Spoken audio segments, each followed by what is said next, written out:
આ મુકામ પર પહોંચ્યા તેની પાછળ જો કોઈ શ્રેય હોય તો છે આ રીટા મેકવાનનો.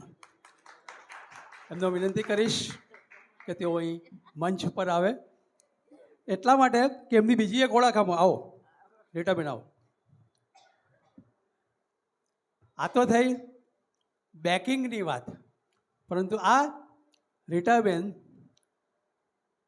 ગુજરાતી સાહિત્યના સમર્થ વાર્તાકાર છે. એમણે આજ પર્યંત લગભગ 250થી 300 જેટલી લઘુકથા લખી છે, જે કોઈ પણ સ્ત્રી વાર્તાકાર માટે બહુ અશક્ય વસ્તુ છે, જે એમણે શક્ય બનાવ્યું છે. અને સુરતના જેટલા બી અખબાર છે તે તમામે તમામ અખબારમાં સામાયિકમાં એમની વાર્તાઓ પ્રસિદ્ધ થઈ છે. ઉપરાંત એક પ્રતિલિપિ કરીને વેબસાઇટ આવે છે, એમાં લગભગ 25,000થી વધારે એમના ચાહકો એમની વાર્તાને ફોલો કરે છે.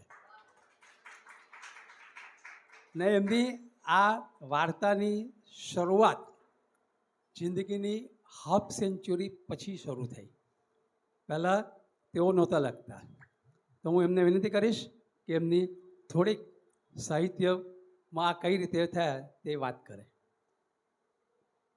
દિલીપભાઈએ કહ્યું કે 50 વર્ષ પછી મેં લખવાનું શરૂ કર્યું, પણ મને પાછળ ધક્કો મારનારા મારા ગુરુ છે. ને ખરેખર એમની સાથે રહીને જ મારી ભૂલ, મારા વખાણ બધું જ મને કહેતા કે આમાં ભૂલ છે, તમે આમ કરો, અને આ તમે ઘણું સારું કર્યું છે. એવી રીતે મને પ્રશંસા અને ટીકા બંને પચાવી ને પછી આગળ વધતા એમણે શીખવાડ્યું. Thank you. તો આવું છે મેકવાન દંપતી. આપણે એમને ફરી એકવાર તાળી પાડીએ ને અહીં આપણે મધ્યાંતર રાખીએ છીએ અને પછી બીજા દોરમાં આપણે ફરીવાર શરૂઆત કરીશું. Thank you very much. હા, હવે મેં જેમને કૂપન આપી છે તે લોકો પાઉંભાજીનો નાસ્તો કરી શકે છે.